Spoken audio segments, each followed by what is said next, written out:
बाबा साहब पहले ऐसे भारतीय थे जिन्होंने अपना डॉक्टरेट इकोनॉमिक्स से किया था, वो भी अब्रॉड से। और इन्होंने ऑब्जर्व किया कि हमारी करेंसी में इंडिया को फाइनेंशियली फ्री बनाने के लिए क्या-क्या स्टेप्स लेने चाहिए। और इस बात को सोचकर उन्होंने एक बुक लिखी जो कि किसी भी कंट्री को फाइनेंशियली स्ट्रांग बना सकती है। यह आपको मनी मैनेजमेंट के बारे में बताती है, किसी भी देश की करेंसी कितनी इंपॉर्टेंट है। इसलिए आज तक इस बुक को बाबा साहेब की बेस्ट बुक्स में से एक माना जाता है। दोस्तों, बाबा साहब अंबेडकर का जन्म 14 अप्रैल 1891 में हुआ था। और जैसे कि इनका जन्मदिन इसी वीक मनाया गया है, ऐसे में आज हम इनके जन्मदिन को मनाने के लिए लाए हैं इनके द्वारा लिखी गई एक बुक की समरी, जिसका नाम है the problem of the rupees, origin and it's solution, जो कि इन्होंने साल 1923 में लिखी थी। दोस्तों, ये बुक बेसिकली उनकी थीसिस थी, जो कि उन्होंने दुनिया के टॉप 6 इकोनॉमिक्स के साथ मिलकर लिखी थी। और इनकी इस थीसिस को फिर वैलिड भी माना गया था। दोस्तों, बाबा साहब अम्बेडकर की ऐसी कौन सी बातें हैं जिनकी वजह से उन्हें आज तक लोग अपने दिलो दिमाग में याद रखते हैं। दोस्तों, इस बुक में बाबा साहब ने 2 पार्ट के बारे में बात की है। पहला पार्ट है the problem of the rupees, जिसमें दोस्तों 60 चैप्टर हैं। तो आइए एक एक करके इन चैप्टर्स को समझते हैं और इन चैप्टर्स में क्या बताया गया है इस पर बात करते हैं। दोस्तों, पहला चैप्टर है from a double standard to a silver standard.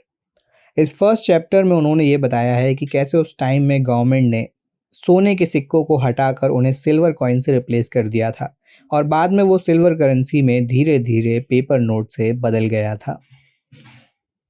दूसरे चैप्टर में वो बताते हैं the silver standard and the dislocation of its parity. Baba Saheb ने देखा कि हमारी इंडिया की करेंसी की वैल्यू बहुत कम है कंपेयर टू अदर कंट्रीज, और उसका एक्सचेंज रेट भी बहुत ही डाउन है। तो उन्होंने अपनी इंडियन करेंसी के लिए हाई एक्सचेंज रेट की डिमांड की, जो कि उन्हें मिला भी। बाबा साहब ने इस बात पर बहुत जोर दिया कि हमारी नेशनल करेंसी के प्राइसेस भी इंटरनेशनल लेवल पर बढ़ाए जाएं। और ये बात हम केवल तभी समझ सकते हैं जब हम उस टाइम की मार्केट वैल्यू को देखते हैं, और हम पाते हैं कि इंडियन बैंकिंग की हिस्ट्री कितने लॉस में थी।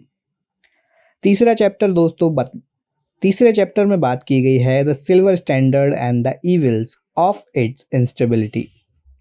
बाबा साहब ने बताया कि एक स्टेबल इकोनॉमिक सिस्टम को स्टैब्लिश करने के लिए उन वैल्यूज़ के कॉमन स्टैंडर्ड्स को रीस्टैब्लिश करना ज़रूरी होता है। यानी कि आपने जो प्रीवियस स्टैंडर्ड्स हैं या जिनको आप फॉलो करते आ रहे हैं, उन्हें स्टेबलाइज करने के लिए ओल्ड स्टैंडर्ड्स में मॉडिफिकेशन ज़रूरी हैं। चौथे चैप्टर में उन्होंने बताया है टुवर्ड्स अ गोल्ड स्टैंडर्ड।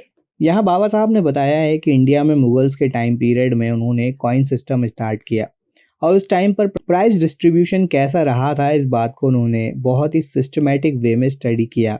और उन्होंने बताया कि उस टाइम के मेथड को समझना ईजी था, लेकिन उस सिस्टम की डिसएडवांटेज ये थी कि वो सिस्टम बहुत ही लंबे समय तक चला, और ऐसा देखा गया कि इंडियंस को उससे काफ़ी लॉस हुआ।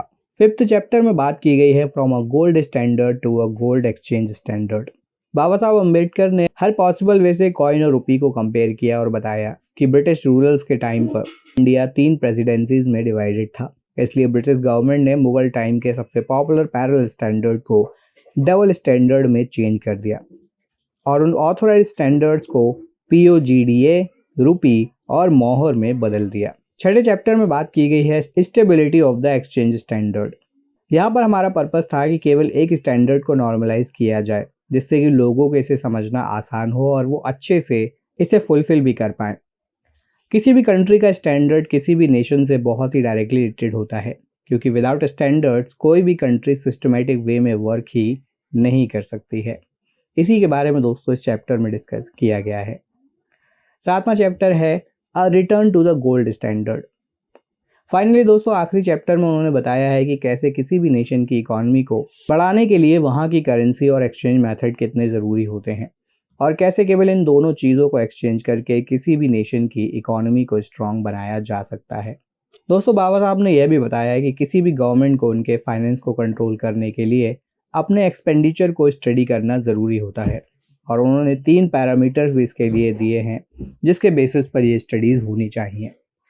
इन पैरामीटर्स में बाबा साहब अम्बेडकर ने बताया है फेथफुलनेस, विजडम एंड इकोनॉमी।